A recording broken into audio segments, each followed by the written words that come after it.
What is up, podcast land? Welcome to another episode of the Two Dates and a Dash podcast. I'm your host, Matt Cubbler. Before I introduce very good friends of mine, Megan and Trevor, and you guys are going to love them. Great couple, great story. I've known Meg since she was a junior in high school. We go way back, and she's one of my kids that's going to be my kid forever. So this is a real joy for me, my 100th show, my 100th episode of the Two Dates and a Dash podcast. And Meg Yates and, well, not Meg Yates anymore, Meg Sasek, and Trevor Sasek are my guests today. You guys are going to love them. So before we get into that, where you can find the podcast, pretty much everywhere. Pandora, iHeart, iTunes, Stitcher, Spotify, you name it. That's where you can find the Two Dates and a Dash podcast. All I ask is that you hit the automatic download and subscribe buttons. Just helps me as far as my analytics and getting my numbers up when I know that you guys are subscribing and it's automatically downloading every time I put out a new show. Also, if you want to learn more about me, you can go to my website, mattcubbler.com. You can learn more about my book, A Brother's Love, a Memoir, which is a book I wrote 14 years ago about my brother, Andy, and our life growing up together. Unfortunately, and sadly, my brother died in a car accident in 1989. And it just talks about our life growing up. He was autistic, had a severe stutter. We grew up in poverty, and it's just kind of like our story. And it's the greatest accomplishment of my life. So if you want to learn more about that, go to mattcubbler.com. Without further ado, Megan, Trev, what's up? How you doing? Hey, man. Good. This is exciting. I know Meg is Meg is scared shitless. I just want to. She's not sure how this is going to go. She doesn't do video. There's one video she did for me for my business with Max Out, where she was forced to talk nice about me, and I hold that over her head because she doesn't like to give me compliments because that's our relationship, that we ride each other like rented mules. And when I have something that I can hold over her, which her saying something nice, I like to use that. So I'm going to take this video and I'm going to use it against her for the rest of her life. So without further ado, tell me, what is life like for coming up soon on your, No, we passed it. when was it? October. October. I knew it was either fall or spring. I couldn't remember when we went down. Yeah. Newly married, they're in your second year, and great couple. And their wedding, by the way, phenomenal. If you get a chance to go down to Virginia, what was the town called? Hilton's, Virginia, which is right in the Smoky Mountains, right in the border of Tennessee. They had this cool little venue where it's like a restored barn. I think it was on that TV show Barnwood Builders. It was one of the episodes where this place was redone. Just a beautiful place and just a beautiful environment. And it was cool. They were down by the river doing the wedding part. And you look back up and you can see like the smoky haze on the mountains. And I was just like, this is the greatest place ever. So much so that I'm looking to buy land there. So thank you for your wedding, for giving me that inspiration. Yeah, we do what we can. So little history. I will give you guys the 35,000 foot view, and then we'll get into some stories, I'm sure. So I used to own a business called Max Out, which was a unique fitness strength training facility here in Limerick, Pennsylvania. And we opened up in February of 2010. And by the end of that month, I had my first two student athletes, one being Meg Yates and the other one being Mariah Trawick, they are both still very much a part of my life. And they were the first two to commit. And the very first two student athletes who went into became what was known as my mentoring program. And Meg I always said that she was like the cyborg athlete. She wasn't normal because I didn't have a whole lot of fitness-based strength training background to compare it to. So I didn't know how hard to push a female athlete, right? I didn't know, is it like a guy? Are you going to attack strength training like a dude would, trying to push as much weight and challenge yourself? Or are you going to be somebody who wants to, do more of I just want to do what's just enough to make me look good in a bathing suit. So I wasn't sure where we were going, but I realized real quick that she just wanted to get after it. And there wasn't anything I could do to break her. I really did try. I tried to do everything I could to make her quit, and she just wouldn't quit. And that's kind of when I knew that she was a different breed of human and athlete. And she went on to star in basketball and soccer at the high school here locally, Springford High School. And then she went to what is now known as, I guess is it Jefferson? That's what it's called now, right? Jefferson University. Used to be Philly University. They changed the name to Jefferson University, and she was a soccer standout there, captain, 3 years. How many years? 3 years. And she just an all-around great human being. And then, I don't know, 4 years ago, when did you guys meet? Almost 5. Yeah. Almost 5 years ago. We're training. She was trying to decide whether or not she was going to be a professional soccer player. We were trying to figure out what her future was going to look like. And she tells me she starts dating Trevor, who I knew. He's a little bit older. And he was a star quarterback here at Springford High School, and he went on to Delaware, and we'll talk about that experience too. And he's like, I started dating Trevor. And I'm like, oh, I haven't heard that name in a while. What's he up to? And I think you were in like a transition phase, weren't you? And there was like you were leaving one job, but yeah. And I'm like, all right, well, what's his plan? Like, so then the dad comes out, right? Then I become super dad. I'm like, I have to bother every one of these kids, and I'm like, what's his deal? Because does he have a plan? What's he want to do with his life? Like I'm blistering her with these questions. Like, he's a good guy. He's a good guy. So finally, she brings him over to the studio. We talk, we meet, and I obviously was 100% behind that. And they've been literally on this jet trajectory ever since. And just like what I love about you two is that you are identical in your love for life, like experiencing everything. You're both high-level athletes. You both have a passion for the mindset and the physical side of athletics, but you also like truly get along, which is like it's one of the, and that's people think that's weird, but that's true. Like there's always that in every relationship. Like Lauren and I, my wife, for those of you who don't know her name, she's my rock. Like I'm a wing it guy. Like everything I do is the last minute. In my head, I formulate the plan in like 30 seconds and I go. My wife is the ultimate anal retentive planner. Like she's the yin to my yang. And without her, my kids would be unclothed, unfed. They'd have no doctor's appointment, dentist, nothing would ever happen because I literally don't know how to do any of those things while doing what I do. I just don't have that attention and focus. But I think you guys are similar in that you have so much in common, but you also have personality wise, you balance each other, which I think is cool. And that's for me, when I look at all the kids that I've worked with, all our group, they're now at this age where they're getting married and have these long-term relationships. And you're seeing that how they select their future life person and that balance. And I think that's a unique thing about you guys as a group and the way that we attacked athletics and attacked education, attacked how you are as a human, and the way we worked on those things. I think it really helped to create the decision-making process in your life. Yeah. So I just went on my rant, but now we're going to talk about what Meg and Trevor are up to as far as life. I think their story and how they met is better told through their mouths. And because I think when we get to the point about what they're doing with their collective business, you're going to see how their teamwork is going to be a value to anyone who wants to be a part of it. And I think that's kind of what we could probably set up for you guys. No, So Meg, take it away. I'll let you lead. Oh, I'm almost jumping out of my realm of what I do. I asked my question. I almost didn't get to ask the question. We almost jumped into it. Let's hear it. What's your question? Who is Meg Yates?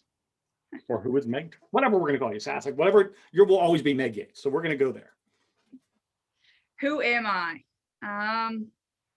It's a weird question. Do a lot of people respond that way? They don't like it. I can tell you that because it makes them think what is the right answer. But the reality is this, and the reason I asked that question is because my opinion of you, who I believe you are, may be completely different than who you see yourself as. And how you see yourself helps me then sort of steer the conversation of this show in a way that is more inherently unique to you versus me steering the show in the way that I think you should be going in the show. Yeah, I feel like it's such an interesting question because it like wraps up about like what we are trying to do right now, kind of. Like, so crossover counseling life after sport is essentially about life after sports. And I just feel like for over 20 years of my life, I identified as like being this athlete. Like it's what I did, it's who I was, it's like what people knew me as. Like I was Meg Yates, either the soccer player, the basketball player, or I ran track. Like whatever season it was, like I feel like that's how people knew me, and like I loved it. Like I thrived on that. That really excited me. And I think part of like what crossover counseling is this idea that like we don't know what to do when sports are over. Like you had mentioned, right? Like I tried to go pro. Like I knew that I had stuff left in me. I knew that I had like these unfulfilled athletic goals that I wanted to accomplish, and I hadn't met them yet.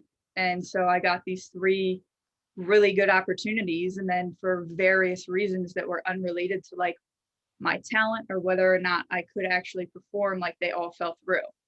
And so I never really got that like chapter closure or like that ending to like being an athlete. And I just felt so disheartened. It was like time for me to move on. So then I think who I was an athlete. Like that is my identity. Now I feel like I am a former athlete turned counselor. And I feel like I now value like my identity of like being a family member, like being a partner, being an athlete, but also now being a counselor and like having these other passions. I feel like now there's like more to me in a sense, but I think right now, like I'm thriving on this idea of like building this identity of like really, really helping athletes fill the void that like Trevor and I didn't get to fill. Like having like this culture of like mental toughness over mental health and like knowing nothing and like stereotyping mental health. And then like years later learning about it and like the science behind it and like the why and just like realizing how cool it is. And like, I just feel like that is now like such a big part of me. And I'm so excited.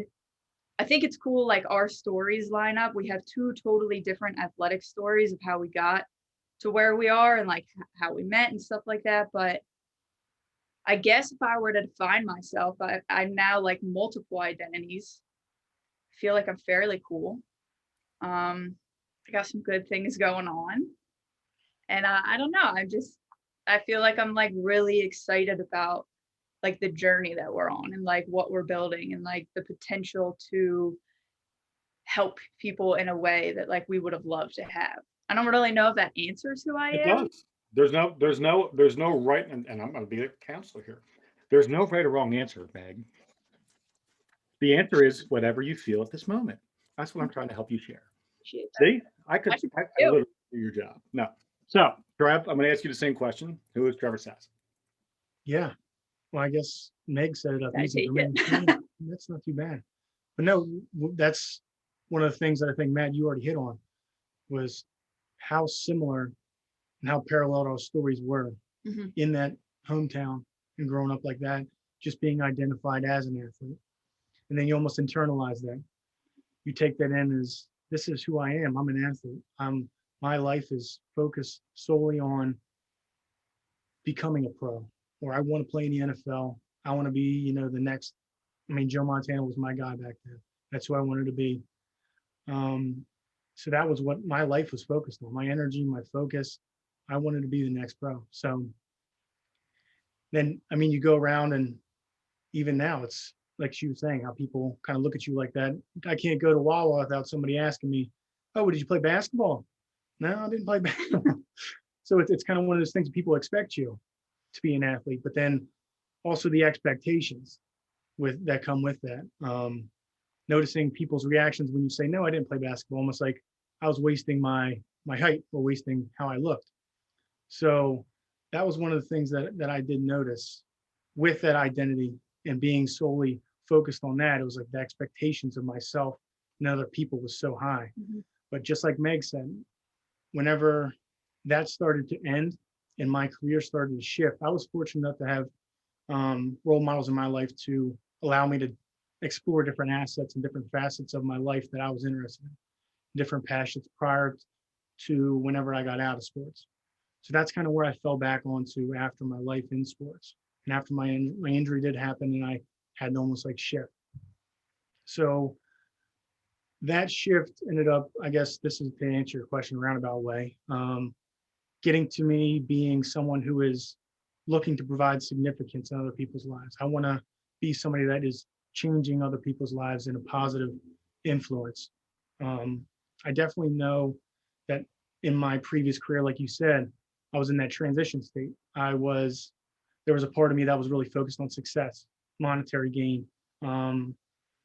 Then just looking back and doing some reflecting and looking at myself and seeing what I really wanted to be and who I truly was, and seeing that, that significance was much greater than the success that I was, and what kind of thing and legacy I'll leave, what kind of impact I'll leave. So that's, I guess, how I would say it. I'm motivated. I'm also committed. I'm somebody that wants to help and provide significance in my life and the people around me, and that I impact. Great answer, dude. Yeah, Fantastic. It's a fantastic answer. Easy. But it fits who you are, like the way that your personality and how you're wired. It fits perfectly. And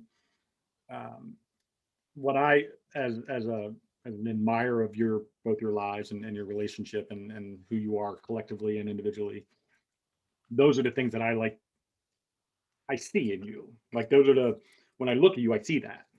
And where, it's hard, and you both know that, I have a daughter who was an elite athlete, and she's now a retired athlete, and there's some struggles there. And luckily she can still do her sport individually. She just can't compete, at least not at the level she was competing at. And COVID really shut everything down for her, as far as, because there was no pools open, so she couldn't really swim or do anything related to it. And now that she's back swimming again, she's swimming with the master's program, which is it's a novice program, but it's she can still go out and be an All-American. So in her mind, she's not challenged in that environment. But we're working on, thankfully swimming is an individual sport. And I said, you don't need to be on a team where there's a bunch of elite athletes. You just need to make sure that you're, whatever level you want to push yourself to is what you do. You control that. But I think there's a huge value in what you guys are creating. And for those that we didn't mention this, they're both, what's your title? Licensed therapist? What's the? Yeah, licensed professional counselor is the. Okay. But yeah, we specialize in trauma. So. And people don't get it. And I'm a victim of PTSD and trauma and not handling that well for a long period of time. So I get that it's not necessarily, trauma. You can give it 100 different names, but at the end of the day, it's just trauma, right? And how your brain and body cope or don't cope effectively with that trauma is kind of the magic of what you guys do, is creating pathways and processes for people to manage the trauma in a healthy way, so that they can move forward and through it, and not necessarily get over it, but have it be something that is part of their life that they are in control of. Right. And I had to learn about that, and I had to understand I'm seeing a counselor now for some PTSD from the military. I knew I had it, but I didn't know why I had it, or I didn't know the level which I had it until I was forced to put a mask over my face. And I realized that I was having massive panic attacks and anger issues every time I covered my face. And I knew I could breathe. I knew I wasn't dying. I knew wasn't suffocating, but my heart rate would go up to 140, and my level of wanting to put my fist through somebody's face was at a 50 on a 10. And it just was something that just kept manifesting itself. And I'm like, I don't know why that's happening. But then I went back in time, and that's the beautiful part about being aware of your own emotional state, is you can step back and sort of look at the landscape of how things are, right? Or how you got there, or deconstruct or whatever. But there were times in my life where I tried swimming, and I realized, not that I was always in good shape. So I'm like, all right, I'm gonna try swimming. It's better on my joints. So I went down the length of the pool one time, and I had a panic attack. And I'm like, why am I so worked up over something so simple, just going from one end of the pool to the other? when we were on our honeymoon in 1997, we went snorkeling. Mhm.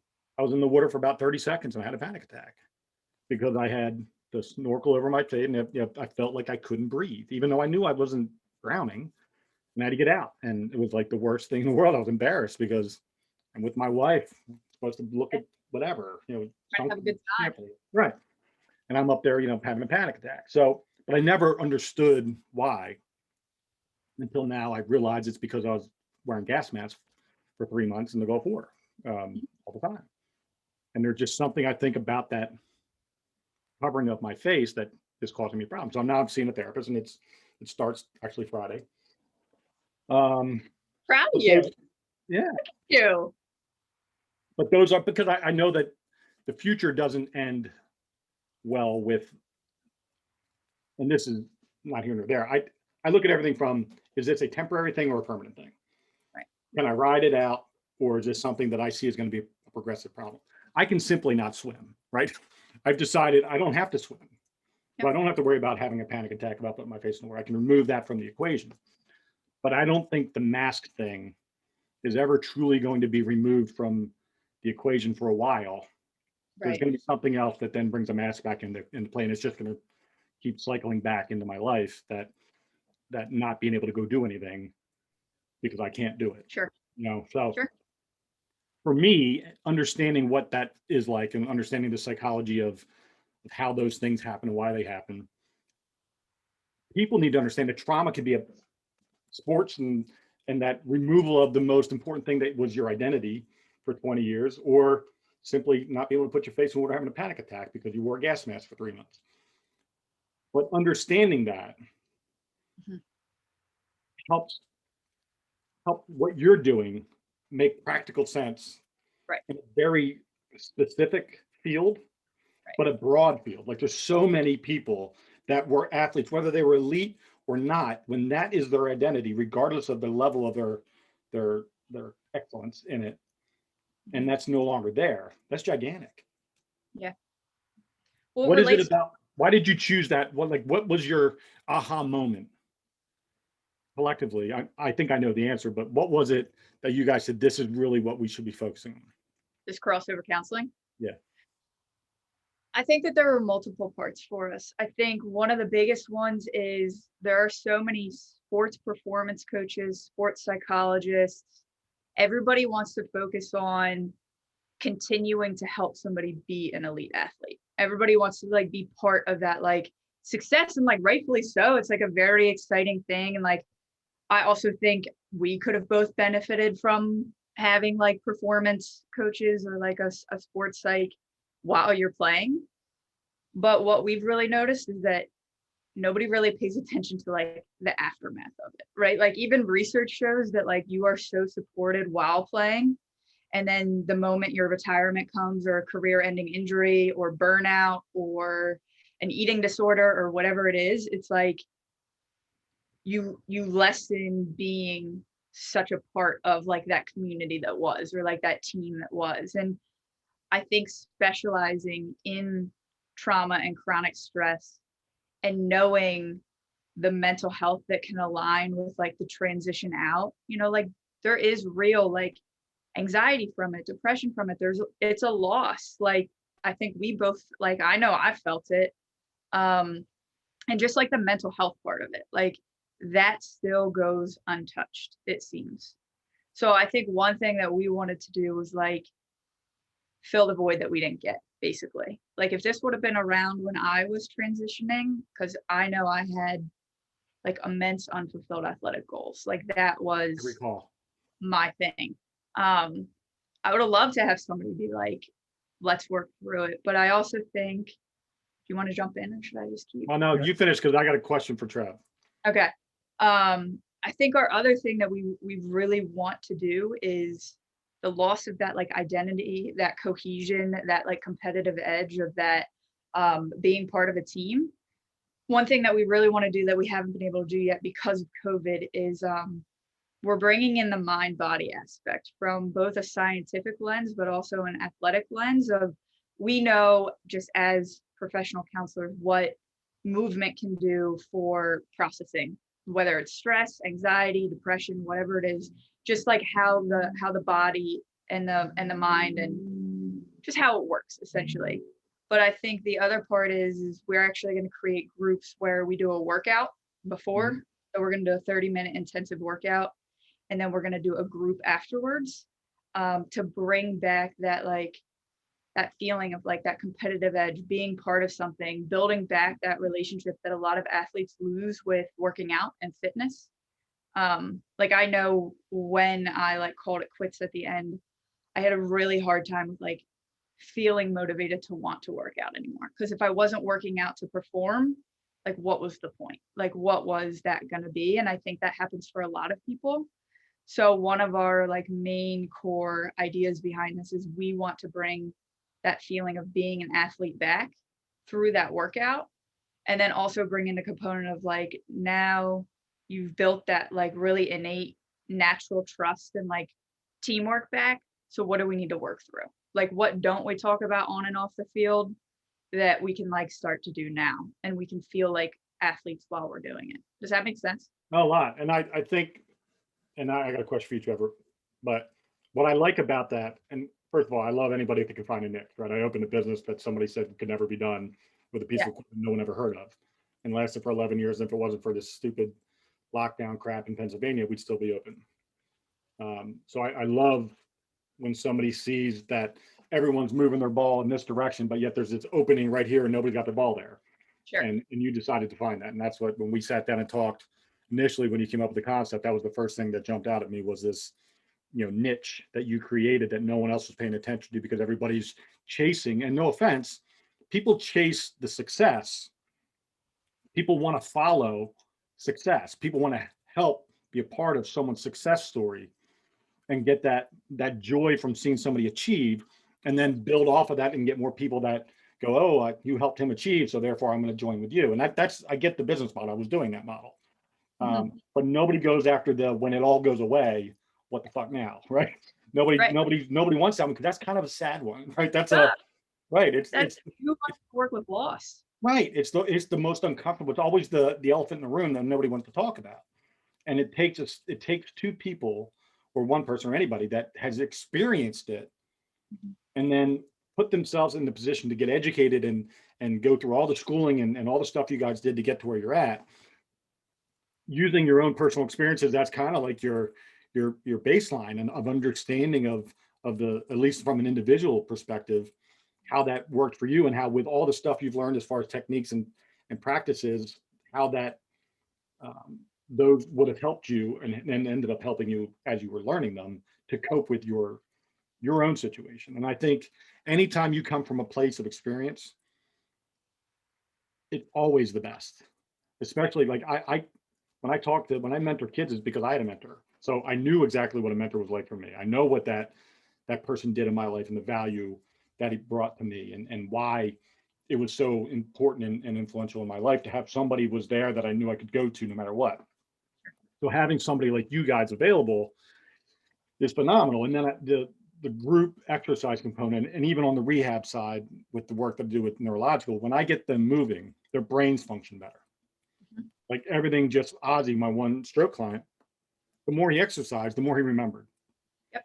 I would test him 5 minutes in, 15 minutes in, half an hour in, and after an hour, towards the end, it would start to lose its effectiveness because he's starting to get tired. But there was times when he was, and everything we do is revolved around music and bands, because he was a huge rock fan. So, but trying to get him to remember certain songs and match them with the band and all that. So, but I totally get and appreciate the fact you're going to bring that component. And the final piece of that I think is the most vital. Like anybody can go to CrossFit. Anybody can go to a whatever type of group class, spin, yoga, whatever. And you're going to get a hodgepodge of people that are there, right? People with different motivations, different abilities, different mindsets. An athlete wants to be around athletes, to feel like an athlete, or else you're going to be like my daughter, feeling like she's not around the same people that have the same work ethic and goals as her, and she wants to keep going more and feel like she's doesn't want to stand out, doesn't want to make them look bad, doesn't want to whatever. But with your idea, you're putting all like-minded people, and they might have all had the same achievement level, but the same want and discipline level was there. And I think when you bring that together, that's what that's going to create. And I think that's going to be a brilliant and very, very successful. So my question for Trev. So I think both of you need to tell your athlete story, and then your moment story where you said it's over. But I think it's important for people to hear that coming from somebody who's got the experience and is now helping people with it. Trev, I know that, for those that don't know, Trevor was a Division I quarterback, University of Delaware. This is Michigan, not Delaware. People will sometimes confuse that, but not a blue hen. They never would. Suffered a traumatic injury. A couple times. You were injured a couple times in your career that you've had to battle back from. Why don't you tell your story, and then your moment when, and try to be as reflective on that, on when you had that moment where you're like, fuck, it's over. And then that feeling that you had, and what the few weeks after that was like. Sure.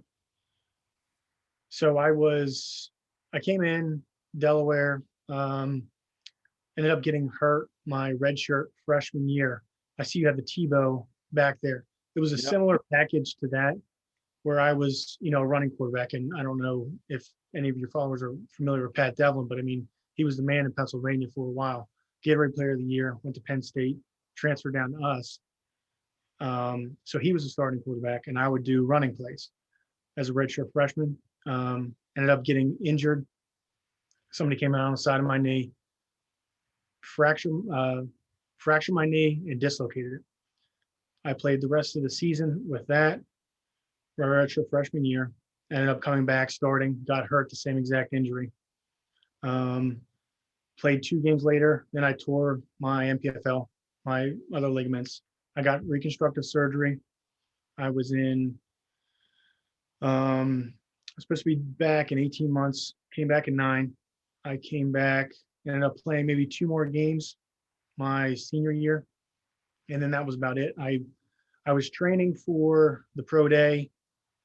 I wanted to basically just go out and perform the best I could. I wanted to throw. I couldn't. My mobility was down.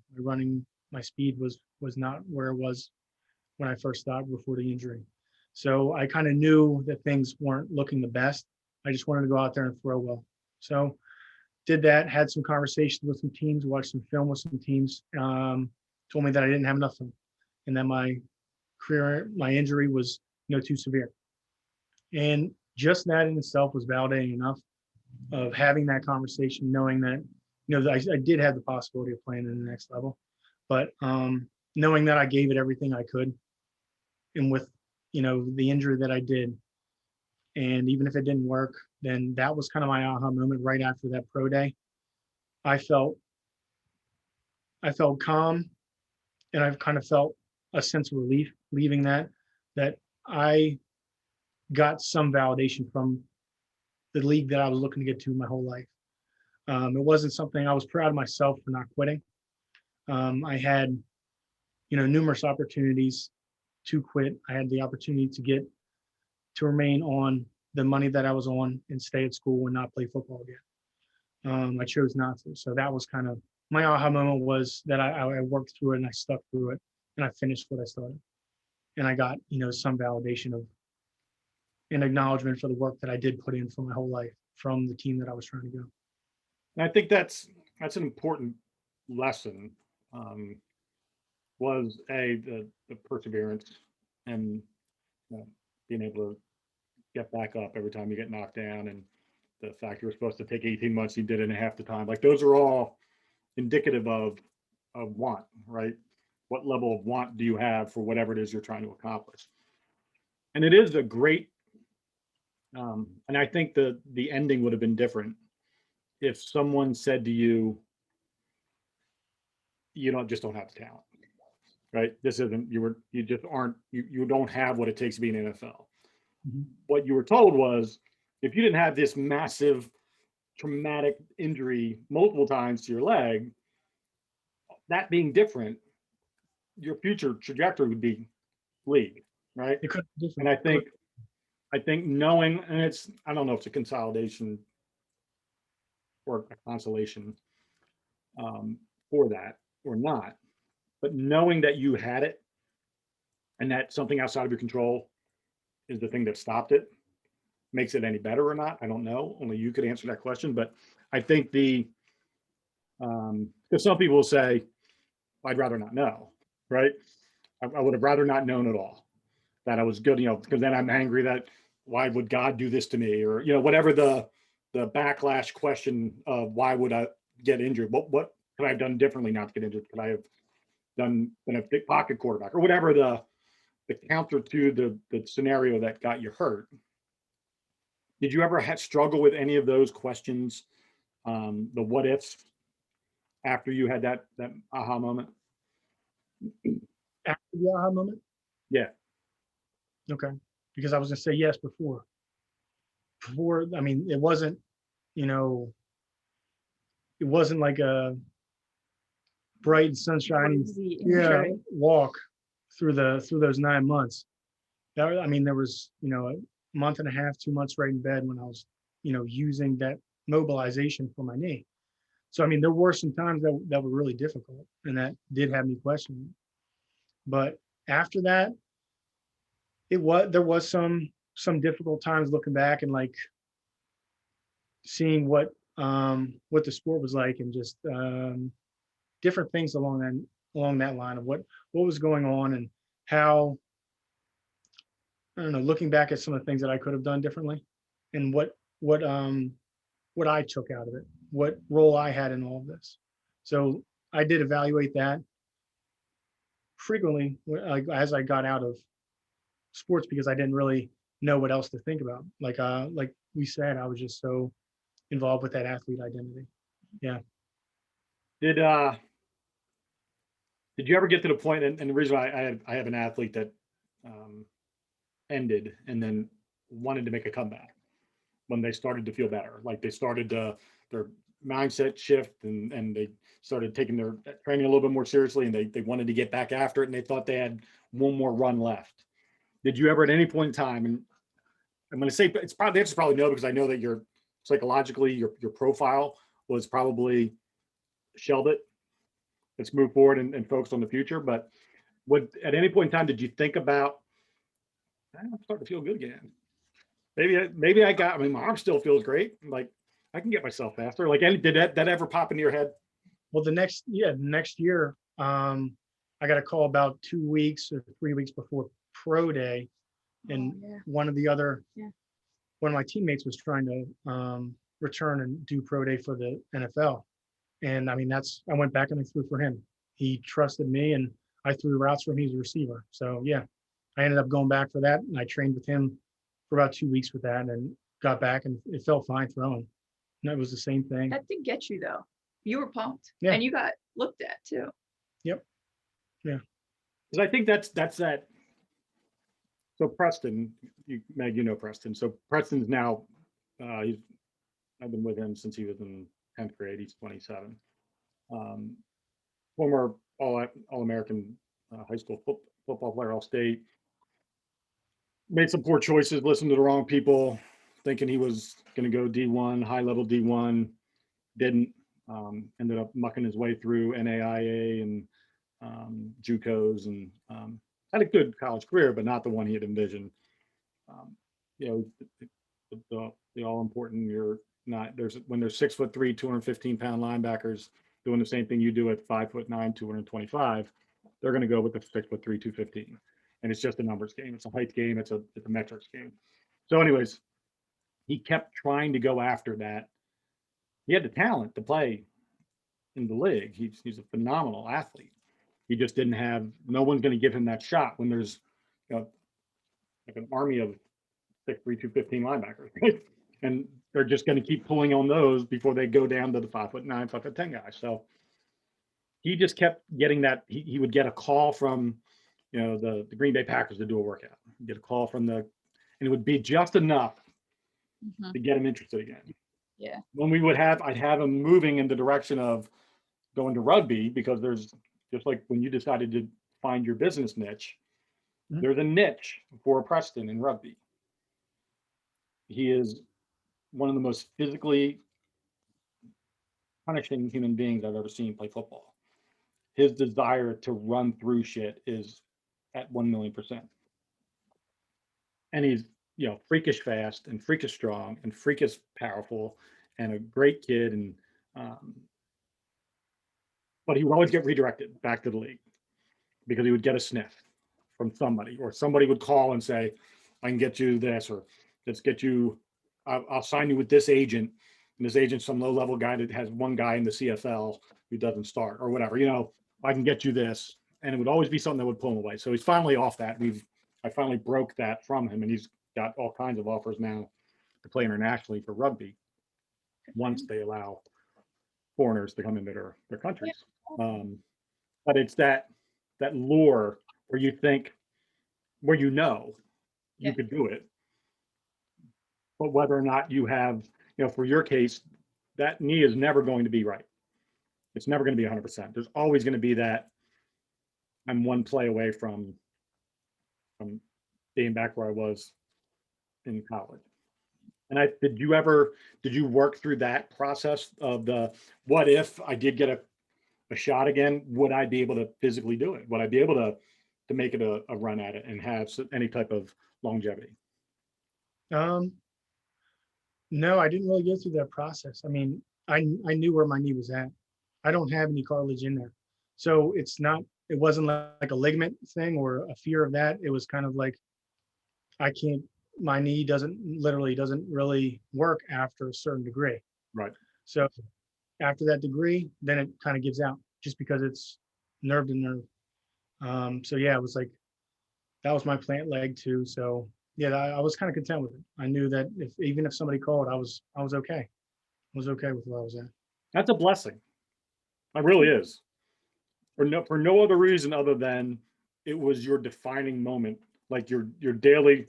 Like, I always wanted to be in special forces when I was in the military, but I was born with a shitty body. Like, my body just it breaks, and I just knew that I physically, there was enough things that happened to me growing up that I would be exposed physically at some point in time during that process, that I would end up either getting myself killed or getting someone else killed because I wasn't able to do my job.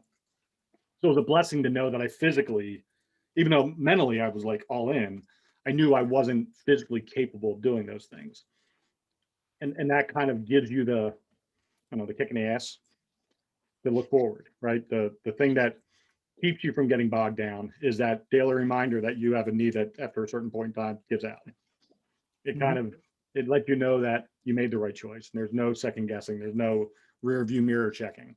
Yeah. And I think that's something that when you're talking with future clients, you're going to know some of the key indicators of things that keep them either unfocused on the future and looking in the past. Like, what is their motivating or motivating fear or motivating desire to continually think that they should have, or rethinking or overthinking their history and how they got to where they are, and are they satisfied or not. I think having all of the issues that you went through and had to overcome, and the clarity you had knowing when it was over, I think can really give a lot of people, because how many people have been injured?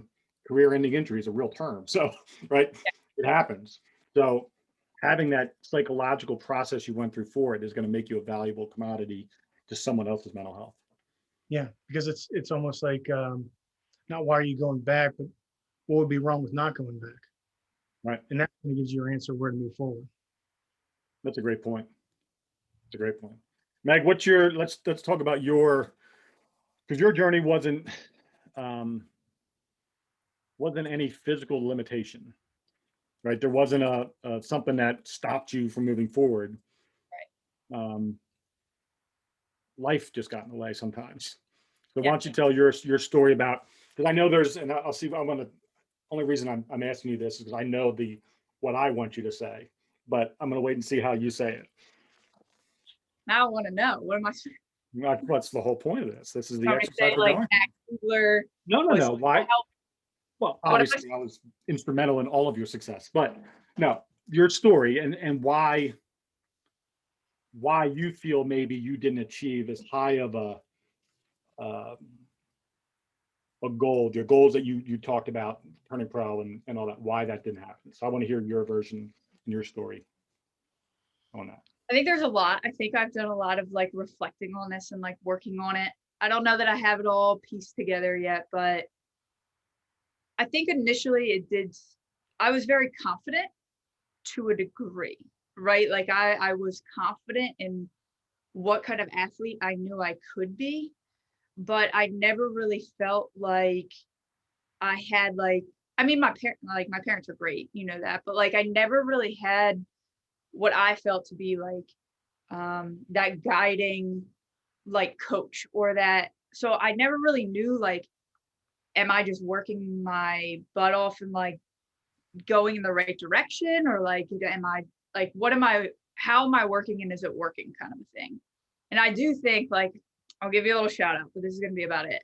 I think when I found Max Out, it helped because it was the first time that I think you and like I had a program that like trained me like I knew I wanted to be trained. Like you would push me to try and make me throw up. You would like you did believe in me to the extent of like pushing me to the athlete that I knew that I could be, that I wanted to be.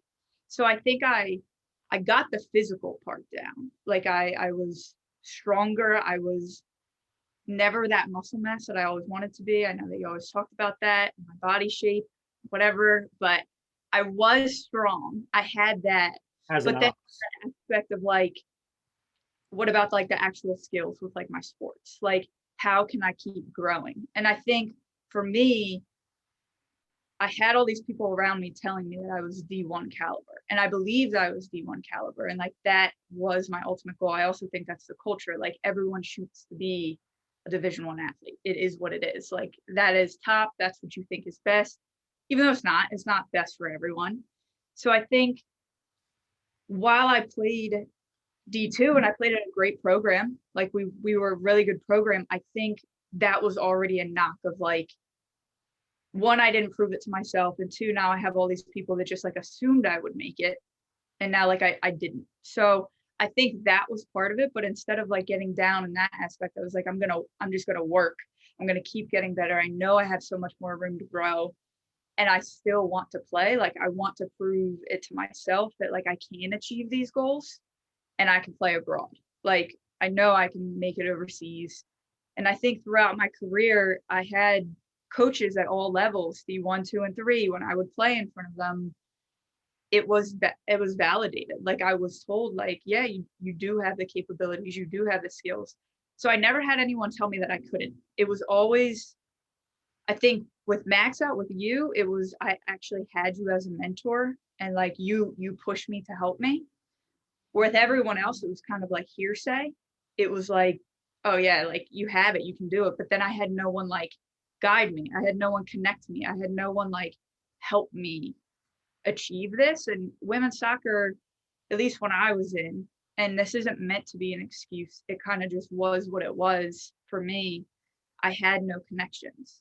At my school, all of the film somehow got lost. I had 3 games to make a highlight reel off of, which I think you could say like, well, if you were good enough, 3 games, like make the highlight reel. But it's a highlight reel. Like I didn't have my best games. I had good games, but like I feel like I faced some roadblocks with just knowing how to like make it work. And then when I had those 3 great opportunities, like I got the opportunity to go play in the league in Trinidad and Tobago, and then it folds because of financial reasons. And then I get the tryout in Ireland, and then they drop contact for like various reasons. And then I go to the combine, and there's supposed to be 15 international coaches. And then 2 days before the combine, they email that they don't know what happened, that no coaches are going to be there, but they're not sure why. So like, I think for me, it was when I went to that combine and I was surrounded by, like, you got to come watch, like I was surrounded by all these D1, 2, 3, mostly D1, like really top players that I competed with. Like I didn't get crushed. I didn't get embarrassed. Like I felt like I was there with them, and I was at that level that everyone told me I could be at. But then where was I going to go? Because there was no coaches there. And I think there was this final moment. I had a very extreme aha moment where it was the last day of the combine. We were doing this kind of like fun drill, like a wrap-up drill. It was like a really intense drill, but it was like fun. It was like fueling. And I was next in line. There was somebody right before me and I was next to go. And it just hit me. And I was like, I think I'm done. Like, I think I've just hit, like, I feel so disheartened. Like, this is my third run. I do have a passion for counseling. I had my graduate degree at that point. So I had a career that I had. It's just not the career I wanted yet. And I remember this was kind of embarrassing, but the girl had gone in front of me and I was so in my head about like, holy crap, like this is it. Like I'm choosing that, like I'm done, that I had like a top level coach who had been retired, but he was like, hey, you're going to do this drill? I was like, well, this is the way to go out. Like I have someone like calling me out on my last one. And I think that was my moment. And Trev even realized, like I came off because he came, this was in Florida, the combine to go down. And he came with me and he's like, what happened? And I was like, I think I just realized like I'm done. So for me, I think we can relate so hard, even though we have such different stories because we feel it for each other. But like mine was never closed. Like even to this day, sometimes like we'll just be talking. Like a couple months ago, I was like talking to my parents about it and I got like kind of heated. I was like, I feel like I had unfulfilled potential and it never got to make it there. So, but I think my aha moment was like that third try. I was like not really getting old, but I was nearing that age where like you do like move on. I think I was, what was I, 27? No, 26. Yeah. 26. And I was like, I think, and then it kind of hit me and I was like, I was talking to Trevor about it and I was like, I think if I can't fulfill this goal, I'm going to figure out what I can be elite in next. Like, what can we do that will like give us a new stage? And I feel like I've just found so much meaning in doing this. And now this idea of like maybe being able to help people who have gone through similar things could be like a really rewarding way to look at it, even though these are like the people that people don't want to work with. Like, I think this is like the thing that was supposed to come out of it. I love that. And you know, you said what I wanted you to say because it was the D1 part where you were, I wasn't sure you were going to go down that. I was vulnerable. Right. Counselor. That's not normally you. So we've had countless hours of talks over the last 10, 12 years. I am most proud of, for you specifically, and then by proxy, because you're with her, I'm very proud of you too. But the fact that you took, and when I talk to my kids, I mentor, it's not the moment that something ends. It's the appreciation of the path and the journey that you took to get to where you made the decision that the next step starts. So it's like when you're dating someone and it doesn't work out. Right. Instead of being brokenhearted that you lost that relationship, that person no longer in your life, I always say, whatever you learned from that is the most valuable part, because you're going to then look for that or contribute that to the person who's ultimately going to be the person you spend the rest of your life with. Like that loss, that failure, if you want to call it that, is the thing that is the building step towards your future togetherness with someone else that is going to be perfect. May not always be perfect, but that's your forever person. Like there's never a day that I don't wake up that I tell my wife all the time, I don't ever worry about us. Yeah. Like there's never ever a moment where I go, I don't know where we are. Like, I don't know, are we connecting or whatever? Like this, we just are.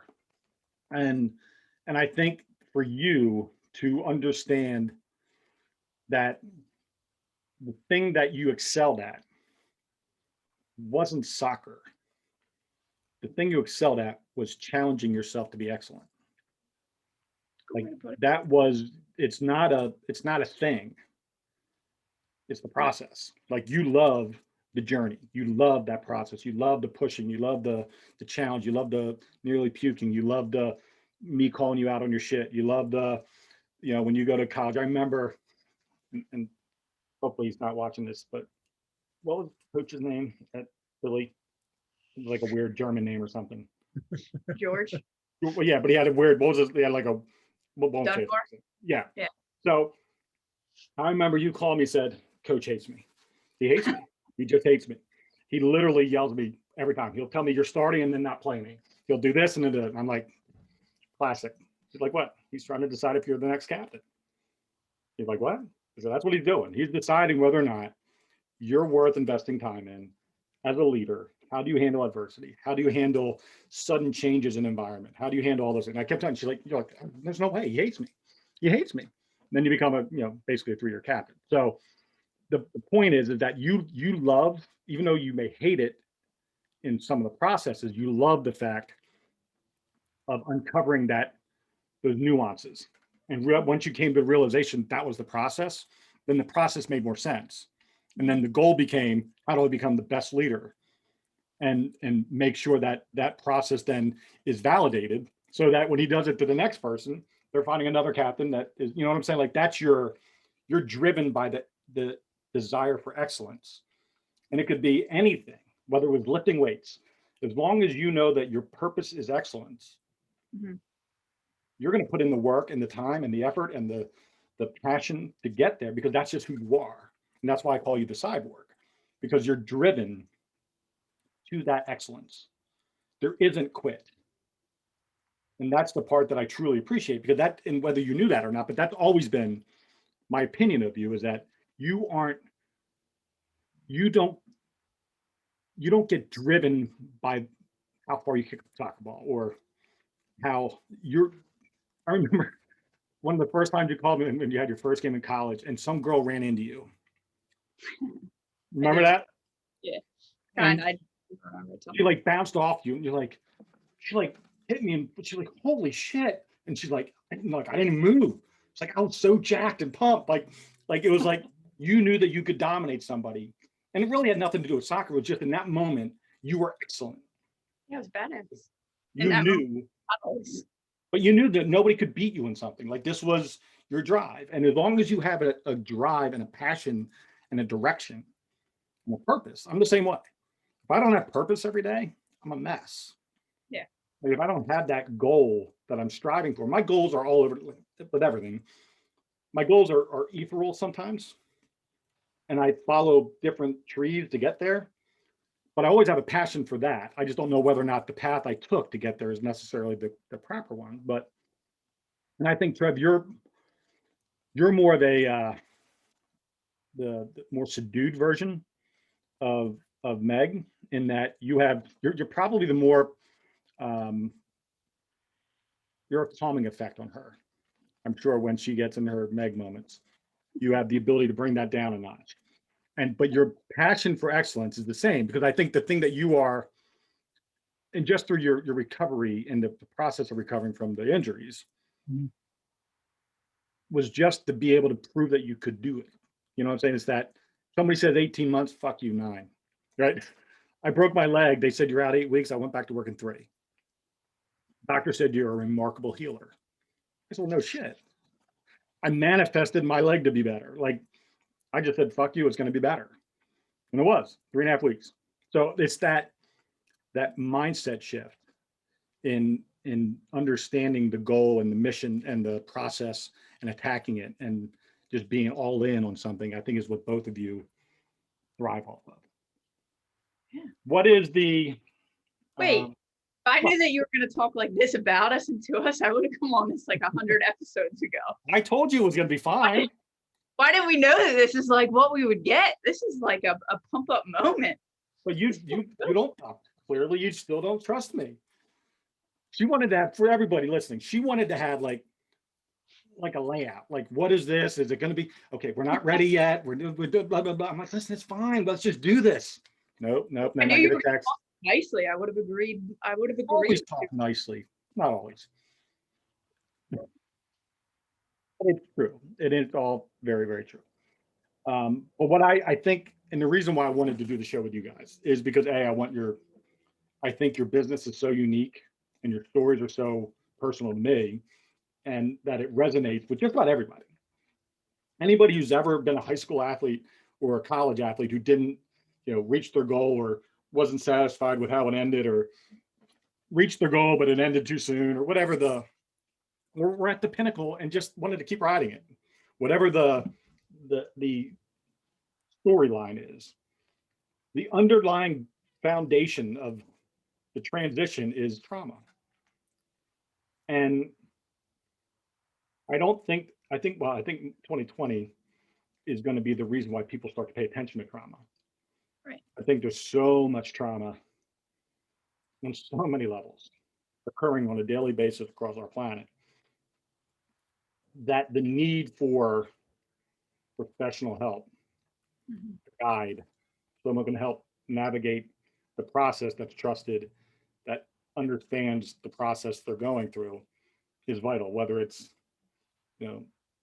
suicide, whether it's opioids, whether it's depression, whether it's anxiety because they're not with their friends, whatever, mask anxiety, whatever it is, you have a very unique, and this 2020 is in, the end of,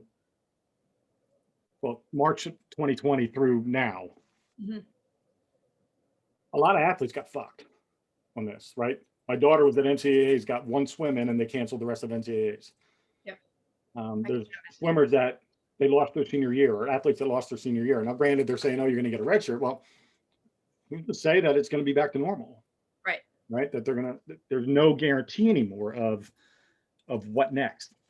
And a lot of facilities weren't open, so kids aren't getting training. They're not getting the practice time. They're not, so their performance level is going to depreciate. And then when they finally get out and perform, they're not going to be performing at possibly at the same level they were before.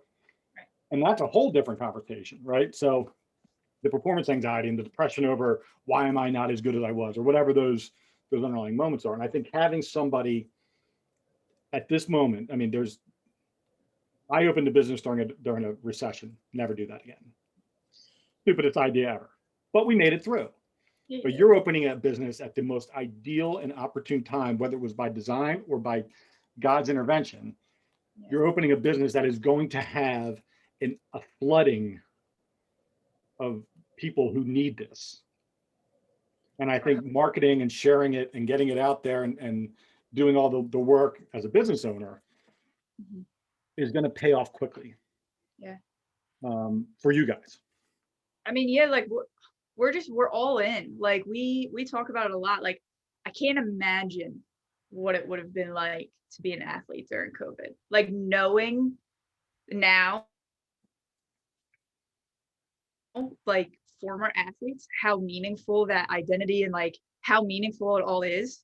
I mean, I can't fathom what it was like or what it is like right now. And I think even just like that underlying, like you mentioned, like underlying trauma, even just the fact that like underlying all of it, like mental health is as important as that like physical health. Like say you do want to come back, say we can help you with like this transition that's happening in the moment, but you do want to come back.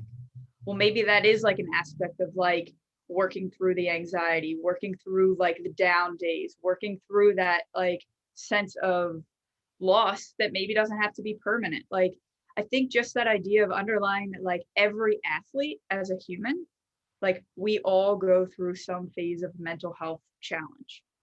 And just especially like the idea that like not ignoring that retiring from athletics, whether it's by choice or not by choice, like it's a loss to some degree. Like it is a loss.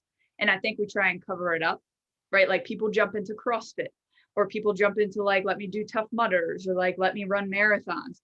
And that's great. Like if that is going to continue to fuel your athletic passion, that's wonderful. But the idea of balance of like, are you fueling it? What did you say earlier? We were talking about it. Like, Is it something you want or is it something you need? right. Like, let's work through that. Is it? Do I want to run Tough Mudders? Or like, do I want to join this CrossFit just because I want to, or do I need to? Is there a need behind it? Do I need to fulfill something? Yeah. Do I need to have this group? Do I need to have this structure? Do I need to have this? And if so, where is that need coming from? Yeah. What am I avoiding?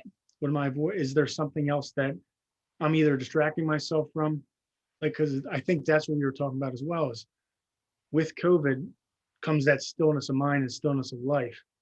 And then with the stillness, then your brain switches to that default mode network, and it starts focusing internally. And then all those other things that, the everyday kind of chaos have been masking. A lot of times those come up. And that's what happens in that stillness and that aloneness. And like it has been a tough time for a lot of people in this isolation. Yeah. And that's such a great point. And I talked with somebody, I don't remember what the context of the conversation was.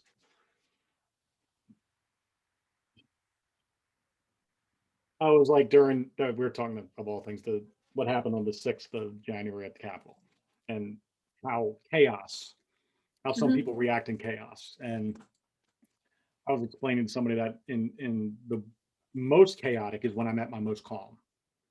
Like when things are just going completely batshit around me, I become like Tiger Woods on the 18th green at a Masters, and I need a birdie to win. Like that's the way I get. And when I have stillness in my mind, when there's nothing going on around me, when the house is quiet and nobody's home, like in the summertime when my wife's at the beach and I'm working and I'm at home alone with me and the dog, that stillness is when my brain wanders into places that I don't want it to. You try and avoid otherwise. Right. Yeah. And but like I thrive in chaos and I suffer in the calm. Mhm. And I think that's for athletes. And even, and I think there's, not to give you another business model, but I think there's a transitioning military component. People getting out of the military that are not simply just PTSD, but that structure, that need for purpose, that adrenaline that comes with the team environment, because it's very sports similar in how it's structured. There's probably a business model there. Meg and I have talked about that as well. Yeah. Because there's similar components to those high level operators, Mhm.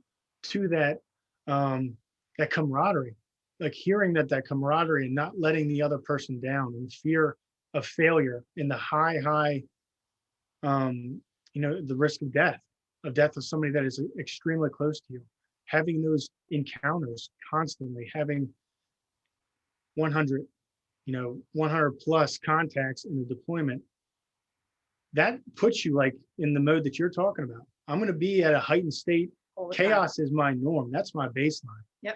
If I go outside of that, I'm not good. Like I just feel like I'm ready to run through a wall. Like, Yeah. I need to go find something to get into. Yeah. Because go ahead. I was just gonna say, you're either numbed out, shut down mode, like checked out, you can't really handle it, or you're so heightened where you are like a volcano, like you're ready to fight, like fight flight, right? Like that kind of thing. I think we don't really, it's called like window of tolerance, where like you're in the zone. When you're in your window, you're like smooth, you can handle the stresses that come at you. But depending on somebody's life experiences, especially like military personnel, their window is real small. It's like a snap of a finger to get them dysregulated. Mhm. And so I think it's that whole idea too, like the mind body, just how we know, like people in society, you're raised to try and have control over your mind, think differently, control differently, calm down, you're good, use logic. Like that's great, but it's not how the body works. The body works by regulating your physical reactions, actually relating to what emotion you're experiencing. And if you can do those things, then your logical brain can actually turn back on and you can make decisions you're proud of. But I think when we're in this heightened state and we're, military personnel, especially, like when you get triggered, you're living in physical reactions and emotional responses. You don't have the ability to be logical and reasoning with things. So I think just like our model with trauma, with athletes, with military, with whoever, it's that idea of like, we want to help people become more self-aware of what knowledge we've been able to learn and what knowledge society doesn't really value as of yet. Mhm. Like they don't value that, like you don't get raised to pay attention to your physical responses. You get raised to try and control the logical side of your brain. And that's just not how we're wired. So that's just kind of like, I don't know if that's where you were going, but No, for sure. I didn't mean to cut you off. But like that's Yeah. what Because yeah, it's like a lot of the times, like you were saying, just within the culture, and especially with it's very hyper masculine culture. Yeah. the medicalization of that, to return back into that window of tolerance. Like, Right. oh, I'm Just way have out. control. I'm way out of control right now. Let me take a pill. Yeah. And I'm back into my window. But there is ways to, whenever you come back from our training with this trauma specific training, to widen that window of tolerance, to make everyday stressors more tolerable, and to come back down to that baseline versus seeking something externally and giving those internal resources. So just knowing the training and the knowledge that we have, it could help a ton of people with transitioning and just like not being able to function, because there is, like we were saying there, just that transitioning back and that sense of connection. Like she was saying, that window of tolerance. Another easy way to do it is through others, regulating through others, having those support groups. Yeah, because we're wired to be with others. We're humans. We're supposed to be pack culture, and it takes, our brain tries to save energy, and one way by doing that, it's a lot easier to look at somebody and understand that and feel that safety, and have other people around you to feel safe, and then you start to come back into that window, and then you regulate your stress by that way. We kind of went on a tangent. Did that make sense? Sorry. No, I love, dude, this is the stuff that, first of all, I dig it because I love the brain and it's my wheelhouse. And I am my own test guinea pig on 99% of my stuff I try out on other people. I do it to myself to see how I react to it. I'm constantly measuring my blood pressure. I'm constantly measuring my resting heart rate. I'm at what point in time, how do I, if I do stuff like I'll drink whiskey for a week before I go to bed and see what my resting heart rate is and how does that affect it. I'll drink nothing for a week and see how my resting heart rate is when I don't drink. I'll drink wine for a week. Like I do things to try to, if I were to treat myself. To try and drink. Well, yeah, to try to enjoy that. But when people will go, they use alcohol or drugs as their mechanism for coping. Right. What is it doing inside your body? Like I love knowing the ramifications of choices, not just the tangible ones, but the ones that are underneath the surface. So I do stupid shit to torture myself and enjoy it. I'm not gonna lie, I do thoroughly enjoy some whiskey, but I like to see the biomechanical component to it and how the physical reactions to an external something you're producing, introducing to the body, what does that do? Right. And then how does that affect sleep? And how is sleep part of your recovery process and your rejuvenation process and all those things I love. And, I'm getting into, I've been studying a lot with energy and vibrations and mindset and how, 3D, 4D, 5D consciousness, all these kinds of things I've been delving into just to understand how, like, if I wake up every day and I look in the mirror when I brush my teeth and I say, how are you? And I ask myself this question, how are you going to impact the world today in a positive way? Mm-hmm. And I make myself think about how I'm going to impact the world today in a positive way. And I sense myself when I do that, and I physically look for ways to be impactful in a positive way, that my joy level is increased. Sure. And then when I have a moment where I positively impact somebody, small or large, it's like getting hammered on whiskey. It's like this euphoria that comes. Sure. And then I look at my sleep at night. I look at my heart rate. Like I try to find out how the mindset approach affects the physiological approach. Mm-hmm. I just love doing that kind of stuff. And I think the more you give people the tools to control those things and understand that they are, in a lot of ways, control of most of it on a personal joy level and a personal satisfaction level, and creating those moments where they can feel pure and utter happiness instead of being caught in that cycle of whether it's depression or anxiety or longing or whatever the thing they're feeling is vital. And I think that's exactly what a program like yours ultimately will do, is give them those tools to be in control of their daily outcomes. Yeah, I think we have been talking about the idea of, crossover counseling with the life after sports. Like we're very, very excited just because we do get to kind of see if we could fill that void that we didn't get. But having worked, like Trev's in the addiction field, I work with survivors of domestic violence and different other chronic stressors in traumatic experiences. And I think eventually, if we can, we would like to alter this to creating groups where you also work out together and you also have a form of process group with those that you connect to. Because the physiological part is the foundation. Like if we can help people know how important that is to just get in touch with it and regulate our bodies, it just gives us the ability to relate to those emotions we're experiencing, to understand the different parts of ourselves and connect to those and use that understanding then to connect with others. It's just a different form of processing that's very different than just trying to target the logic. Right. Because like Matt, what you were saying, with that, like the alcohol, it's my central nervous system depressant. So with trauma, that's where we kind of come at from the body side of it. The body is the other way to calm down that nervous system. Right. And then there is trauma experts out there that say trauma is any experience that alters and changes the activation in your like central nervous system, your automatic nervous system. So being able to do that and regulate that through body-based exercises and body-based stuff, that's where we're kind of wanting to build off this in the future, is start to integrate that in with, people who are chronically traumatized developmentally, from 0 to whatever age, and have those nervous systems that are chronically dysregulated and activate, like you said, like some people thrive in chaos. Thriving in chaos, and treating your body and using your body as one of those things to regulate and bring you back and reset that nervous system.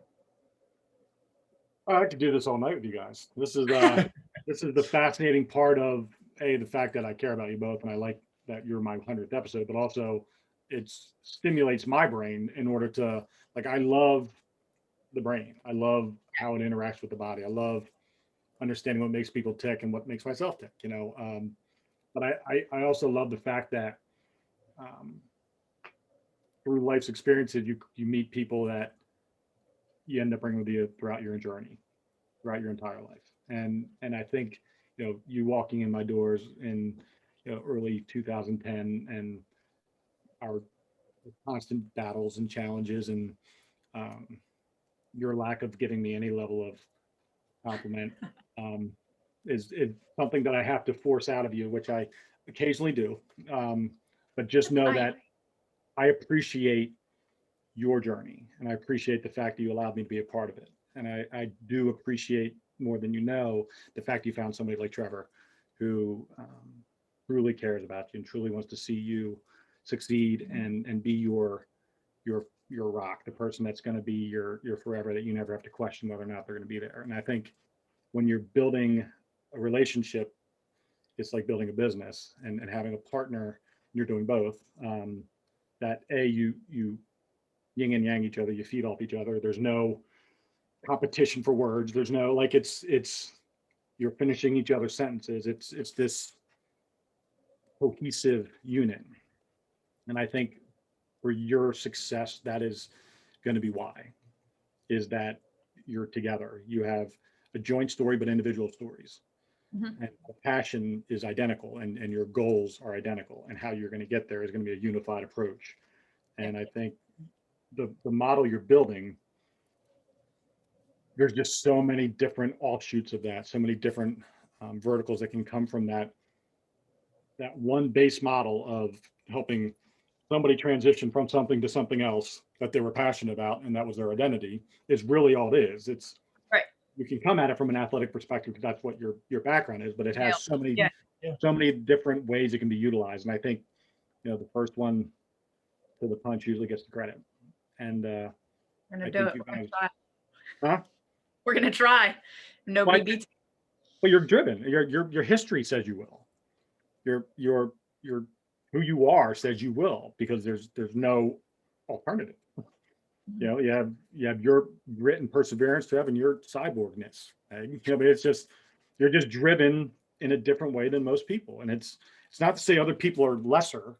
It's just there's certain people that you just, like Sammy Stipp is the greatest athlete I ever trained. Yeah. But the biggest pain in my ass ever. And she knows that, and I love her. But she challenged me as much as I ever challenged her. Oh yeah. And because she wanted to be better, and I clearly wasn't communicating clearly enough for what I expected from her. And we had to go through those processes. But there's like, you were always the one I just gave you, and I just kept feeding you, and you just kept eating and taking and working. And there was never a battle and training. There was never I don't want to do this. It was always, I just wanted to see how much could I give this person before she quit, and you just never did. But each athlete I've ever worked with was different in a way that they had excellence in one area, but never this insatiable desire to just excel. There was always either a goal that was an individualistic goal that I wanted to be this. And once they achieved that, they're happy. There wasn't necessarily an underlying, I just got to be great in everything I try to do that I'm passionate about. And that's what I believe you guys have. And that's going to be the thing that carries you to success in the entrepreneurial world. Because I can tell you, having been an entrepreneur, that it's not necessarily about making money. Right. Sometimes as a business owner with employees, now granted, you're not going to be having employees, which is a nice part. I was in business to employ people, it seemed sometimes.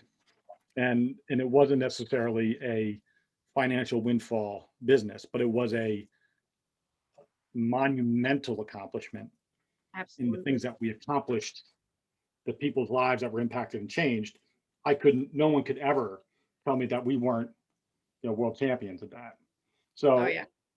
I think in your world, you can be both. You have the ability to monetize it as a business and make a nice living for yourself and have a family, but also have like a world-class business model that is transferable to so many different platforms and areas that will not limit you and pigeonhole you into one specific. But I think it's phenomenal, and I'm truly thankful you guys came on. Do you have a website that you guys are finally up on? Do crossovercounseling.net got created, so that's where we're at. Yep, everybody can get contacts with us through there. Yeah. All of our stuff. Emails, all that stuff on there. All of it. Not too tech savvy, so that's where it's at. Beautiful, simple. It's all there. I'll put all that in the show notes. I'll put your bios in the show notes, and then people will be able to reach out, and I'll make sure this gets out on all the platforms. You can use it in any way, shape, or form you need. Break it up, part and parcel it. Use clips, whatever you want. It's yours forever to use however you want. So, no, you can't stop recording. We're not done recording. I was gonna say I get at your show, but like we didn't even get a chance to say thank you yet. We're not done yet. All right, but what you said tonight, I mean, we just like I know I can tell from the both of us, like we truly appreciate one how much you believe in me. I feel like one of the coolest things that I ever did was walking to Max Out. I mean, that place, I tell Trevor all the time that he lost out not being able to experience that. And like, it was like my clubhouse. Like that was like my hangout spot. That was where I would go run 2 miles for fun just so I could be there and then work out with you and then hang out with like our little squad that was there. Like that was like my place. And I feel like you created that for us. So I think you deserve a thank you for that. But also from junior year, I feel like you've never stopped believing in me and now like believing in us. And I don't think that we could thank you enough for like how much you've done for us and like what you're doing for us now. So yeah, thank you. Yeah, thank you, man. And it's it's if nothing, I'm committed. Right. When I go in, I'm all in, and I'm all in for life 99% of the time. So when I see somebody who wants something as badly as you do, and I've always wanted something as badly. If you would have came to me and said today, you know what, I'm going after this and I want to get in shape. All right, let's get after it. Yes, your quads look great. Like that would be literally all I would have to say is, oh, your quads look phenomenal. But that's all you cared about. I guess as a soccer player in soccer shorts, quads are a vital part of women's soccer look. But I truly do, and this is not just for the show, but I've mentored a lot of kids in my life, and not all of them are in my life today. Not because of any reason other than I was only meant to be their mentor for whatever period of time, and the connection point was only for the amount of time that they needed me. because of life, and I get it. I'm not necessarily, I don't know if I could put all in on 150 kids. I don't know if I got that in me, but for the 10 to 12 that are still actively in my life, you were one of the first. And, there's never been a day where I ever questioned our relationship. There's never been a day, I hope, that you ever thought that I wasn't who I said I was going to be from the day that we met. Mhm. I remember your mom bringing you in that day, and the look on your face was, what in the hell did I just walk into? Number one, because we had all these different machines that no one's ever seen before. But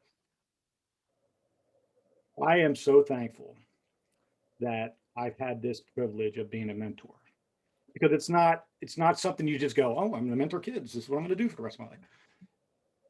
It's moments, like you see an opportunity, and I saw somebody who was so driven, and I'm like, well, I was driven my whole life. I wasn't gifted with opportunities and talents and skill sets, and everything I created was through hard work and effort. So I can help this person, and they got to trust you, right? There's always got to be this yin and yang, and I think from day one you never questioned me or my intention, and I think that makes it easier for me to really go all in on you for as long as we have, because I know that there's this, I don't have to worry about you. Like, I know Meg's got my back and I got Meg's. Like, there's never, our relationship is a forever relationship. So Right. there's never going to be that worry that you're not in my life and I'm not in your life. So, and as long as Trevor's in your life, he's in my life too.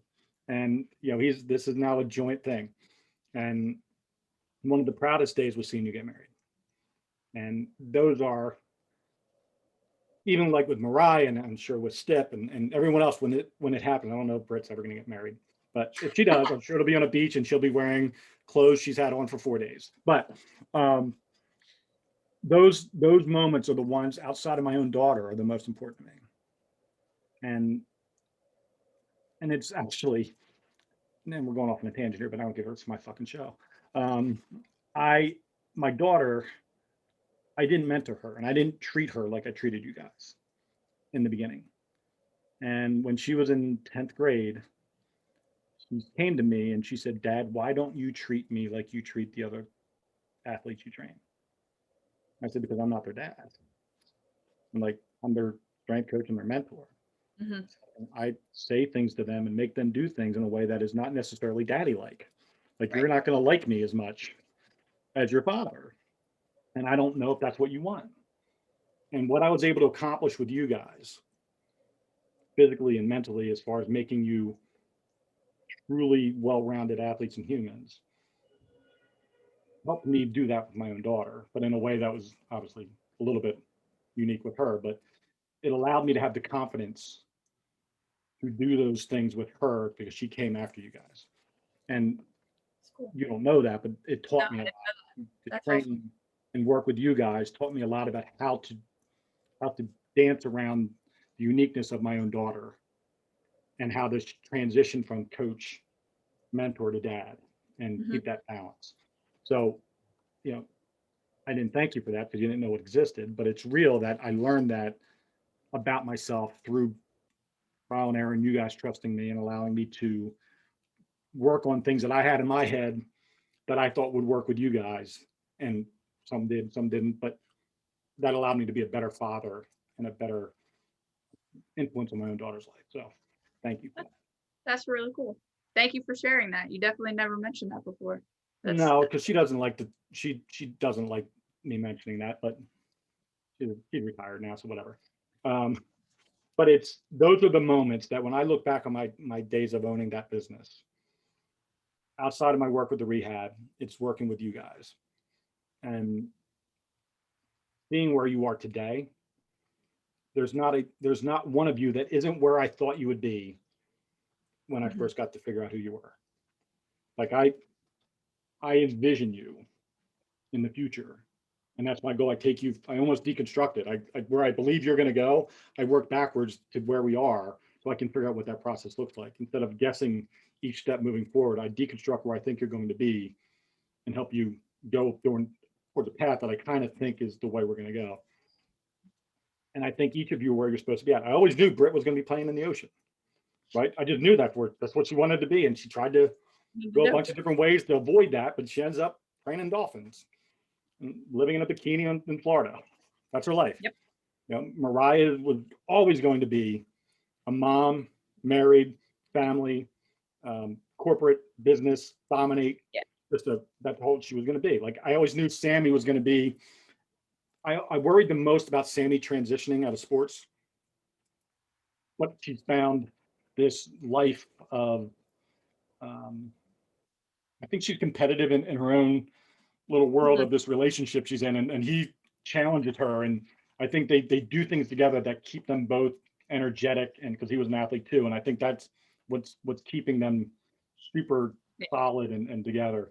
And I always knew you would be dominant in everything that you did, and you would excel at everything that you did, and I knew that there was always somewhere where you were going to be helping people.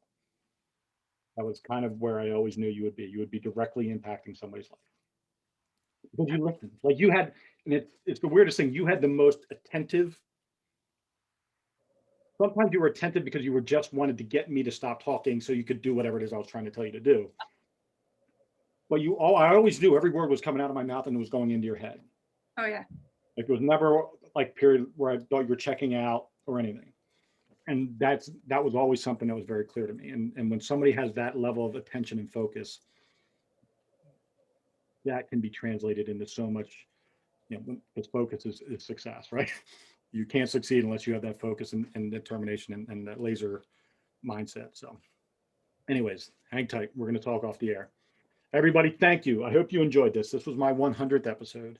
And I'd struggled. I didn't say this in the beginning, but I said off the air. I'd struggled with how I was going to celebrate the 100th episode. And 2 days ago, Monday, I guess it was, or Sunday. Yeah. Monday. Meg texted me and said, we're ready. And at the time, I wasn't thinking they were going to be my 100th episode. So I had a line on a celebrity kind of person I was going to try and get on, and it wasn't materializing. And I didn't want to wait a month to do my 100th episode. And I kept thinking, fuck it, he doesn't deserve it anyways. Like, why does it just because he's famous, does he get to be my 100th episode? And then when you texted me, I'm like, you know what? God, thank you. He put somebody in that needed to be here at this moment with me, sharing a really monumental moment for my show, but also a monumental moment for you and Trev starting your business, and then for us collectively in our journey together. And I truly do thank you for sending that text and saying you were ready. Perfect timing. Thanks for letting us be the celebrities. Yeah, for sure. That's it. You're it. Everybody, thanks for watching this episode of the 2 Dates in a Dash podcast. I'm your host, Matt Cubbler. Don't forget to learn more about me. You can go to mattcubbler.com, and please subscribe and like the podcast wherever you listen to podcasts. Go out and be kind to one another. God bless.